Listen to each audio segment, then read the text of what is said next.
PSG Fan TV, bonsoir à tous, bonsoir à toi Yang. Bonsoir. 32e de finale de Coupe de France. Le Paris Saint-Germain n'a pas fait de faux pas. On va parler d'un Titi parisien qui a joué titulaire pour la première fois de la saison. Xavi Simons, qu'en as-tu pensé ce soir?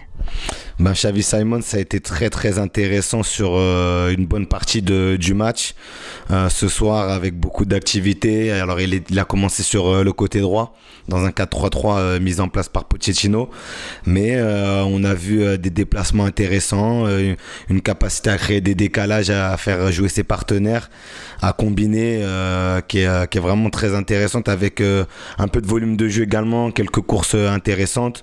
Donc franchement, Xavi Simons, ça fait plusieurs semaines que bon nombre de supporters parisiens et moi j'en fais partie, on souhaitait le voir sur le terrain.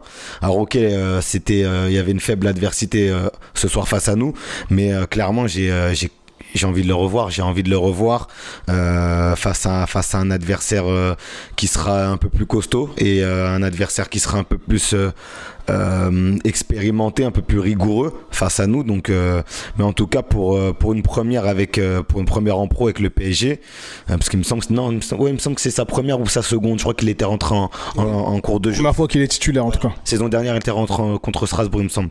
Mais voilà, pour une première titularisation en pro, on a vu de belles choses et clairement c'est prometteur. Et tu penses qu'il aura de la possibilité plus tard, peut-être en Ligue 1? Ou je ne vais pas parler de la Ligue des Champions, c'est impossible, mais peut-être en Ligue 1. Je l'espère. Comme je l'ai dit dans un récent After Game, on a beaucoup de milieux avec des profils qui se ressemblent plus ou moins.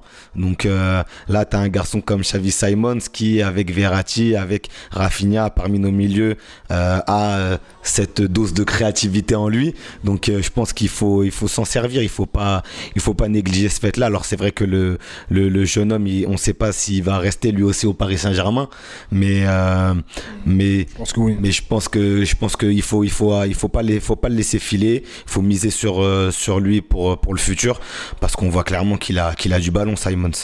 Très bien, on va parler des buteurs ce soir. Donc il y a eu double buteur pour Kylian Mbappé et bien sûr Icardi. Je sais que voilà. Il y a un petit contentieux entre. Un gros contentieux. Mais tout de même, ce but lui a fait du bien, je présume. Et oui, ce soir, il fait une prestation honorable. Est-ce qu'on peut le dire? Qu'est-ce que je t'ai dit la dernière fois? Je ne parlerai plus de lui sur la chaîne. Tu peux parler de Mbappé en tout cas. En tout cas, voilà, pour Mbappé, écoute, comme d'hab, hein, Mbappé, c'est le patron de l'équipe aujourd'hui. Donc, c'est son PSG, c'est son équipe, c'est lui qui décide de la pluie et du beau temps, j'ai envie de te dire. Donc, actuellement, donc voilà, hein, il est sur cette lancée. Demain, en plus, c'est son anniversaire à Kiki. Donc voilà, 23 ans, mais bordel, signe le contrat, signe la prolongation.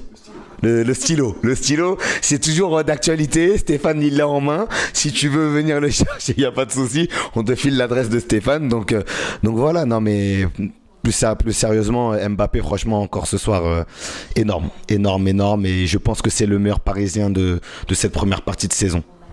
Merci à toi. Et rendez-vous mercredi contre Lorient.